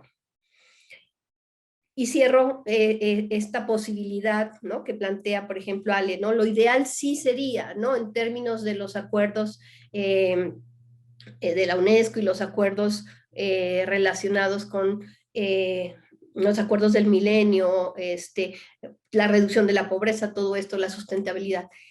Sí, el gobierno federal, a través de sus acuerdos estatales, estuvieran incentivando las alternativas productivas que ya tienen las localidades vinculadas al Tren Maya, ahí sí habría un apoyo maravilloso para estas comunidades. Y pongo el ejemplo, hay muchas comunidades que están haciendo producción de hortaliza orgánica. Esta hortaliza podría ser parte de los centros de población si hubiera este acuerdo entre comunidades y estas alternativas, ¿no? Comerciales.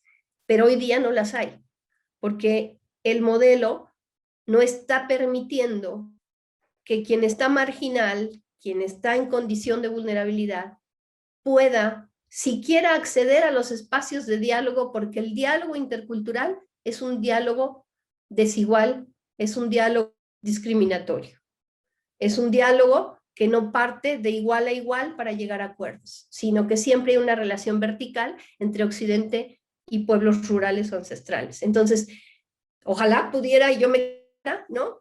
Pero la historia me dice eso y sí me gustaría compartirlo, ¿no? Gracias. Yo también creo que realmente estamos hablando de una especulación. El hecho de comentar que habría algún beneficio para las comunidades en el tema de desarrollo sostenible. Y también creo que la conectividad sería un problema. Realmente, bueno, yo tengo el esquema y lo trato de visualizar y aterrizar al Camino Real de Tierra Adentro, ¿no? Que en determinado momento de la historia de México fue un punto sumamente importante de desarrollo y detonó las comunidades y los pueblos y las ciudades que tenemos actualmente en México. Y que por ahí se comercializaba pues, por todo tipo de productos, lo que era maíz, los granos, toda la parte de gastronomía que nos enriquece a cada uno de los que vivimos en México fue a través, la mayor parte del territorio mexicano fue a través del Camino Real de Tierra Adentro. Entonces, ahora lo trato de visualizar de la forma contemporánea, cómo lo podríamos nosotros ver estas nuevas rutas que se están realizando, y yo creo que tendrían que venir de lo particular a lo general, no al revés, o sea, no del megaproyecto a aterrizarlo en las microcomunidades que quiero crear, sino que necesitan las comunidades ya existentes locales para poder generar ese tipo de esas necesidades locales y a su vez empezar a implementar esquemas y visualizar esquemas a corto, mediano y largo plazo con los tiempos reales para poder generar el desarrollo económico y sostenible que realmente requieren las comunidades. Ese es mi punto de vista. Bueno, muchas gracias. Una pregunta telegráfica muy breve, porque ya estamos un poco sobre el tiempo. Adelante, por favor. Gracias. Mi nombre es Emilio y vamos a regalar la atención a esto. Pero bueno, creo que tenemos la mala creencia de que el ingreso fuerte de las comunidades es las artesanías. Y se mencionaba que pues, es la producción agrónoma, pero quería saber si tienen el porcentaje de ambos sectores en cuanto a ingresos. La segunda, yo sé que no es corta, perdón, pero ya la había notado, y es si tienen propuestas para que ambos sectores crezcan desde una economía social y solidaria, logrando que se dignifique a nivel nacional o incluso internacional, ya sea la artesanía y la producción. Muchas gracias. Las respuestas sí pueden ser breves, entonces adelante. Sí, mira, yo lo que creo y lo que comenté ahorita, que tendremos que ver de lo local a lo general, es que creo que sí se pueden detonar este tipo de proyectos, actividades, pero primero, en todos los proyectos urbanos y proyectos de construcción y proyectos de infraestructura, lo primero que tienes que hacer son encuestas a las comunidades. De la encuesta a la comunidad va a salir las necesidades que realmente se requieren, van a salir los potenciales que tiene la comunidad, y entonces es la forma como tú puedes empezar a detonar realmente lo que esa comunidad local necesita. Muchas gracias. Muy brevemente, María Teresa, Alejandra. Yo no alcancé a escuchar la pregunta, se oyó muy lejos, entonces no me atrevo a responder nada. La repiten si se puede. Hablaba un poco del tema de opciones de economía solidaria, que era una parte interesante. Con respecto a esto, yo diría, bueno, me sumo a lo que comentó nuestra compañera anterior. Me sumo porque, bueno, finalmente esta economía solidaria, esta economía alternativa, estos procesos comunitarios que ya se están dando, debieran ser el centro de las estrategias acordadas en la línea de potenciar sustentabilidad, bienestar, y bueno, todo lo que el mismo Tren Maya plantea y que ya lo acotó ahorita Sara, porque hay muchas alternativas, o sea, no es buscarlas, ya están, se conocen. Las mismas comunidades las conocen, no necesitamos más que escucharles, escuchar sus voces para saber qué potenciar en cada zona. Y pongo el ejemplo, hay meliponicultura, es un rescate ancestral de la abeja melipona que se está dando en varias zonas de la península. ¿Por qué no potenciar eso? Se está dando a la par toda la producción, sí, artesanal. ¿Por qué no potenciar eso? Se está dando también alternativas, como ya dijimos, de turismo. Se están dando alternativas vinculadas a cooperativas de producción rural sustentable. Hay N cantidad de cooperativas de este tipo. Los acuerdos que tendría que estar haciendo el gobierno es sentarse con estas organizaciones, con estas cooperativas, para acordar, para pactar, para establecer bases de relación intercultural respetuosa y en visión para que realmente se puedan potenciar estas alternativas. Pero eso no está pasando. Entonces, si a mí me lo plantean, pues yo una política pública que establecería sería esa, ¿no? No puede haber una estrategia comercial si no antes se pasa por las alternativas comunitarias que ya existen para realmente potenciar a las comunidades, a sus poblaciones y lo que se está planteando dentro del Tren Maya, ¿no? Que es ese bienestar y esta sustentabilidad. Bien, gracias. Maestra Alejandra. Sí, concuerdo con todo lo que dice la maestra María Teresa. Yo creo que las comunidades saben qué actividades son, bueno, las actividades que ya actualmente se están desarrollando son las que deben de potencializarse. Entonces, yo creo, como se hablaba hace ratito, de que todos los beneficios son especulación. Yo creo que todo lo malo en un futuro que se plantea también puede llegar a ser especulación. O sea, es como ver el vaso medio lleno o medio vacío, pero yo creo que de todo esto lo que debemos de rescatar es pues que se debe de fortalecer la regulación, ¿no? Los acuerdos, como bien comenta la maestra, y sobre todo vigilar que se cumpla el marco normativo, es decir, desde la Ley General de Equilibrio Ecológico y Protección al Ambiente, que no se violen ninguno de los acuerdos que se han firmado y que también se respeten las reservas de la biosfera de la zona, o sea, que se cumpla el marco normativo. Yo creo que con eso y con la transparencia de información se puede llegar a tener un desarrollo sostenible con comunidades resilientes, porque sabemos que estas comunidades pues también requieren de ser más resilientes por la cuestión del cambio climático que jamás a esas comunidades, a las más vulnerables. Entonces, con eso termino. Gracias. Pues gracias, muy interesante toda la charla, pero el tiempo es tirano y ya se acabó el crédito. Entonces agradecemos mucho la presencia de las ponentes, agradecemos también la presencia del auditorio que nos sigue a través de Zoom, y vamos a darle un reconocimiento a la maestra Sara Elena Narváez, que está aquí presencial, pero también los de la maestra María Teresa y Alejandra Chan, se los haremos llegar por vía electrónica. Muchas gracias por su participación.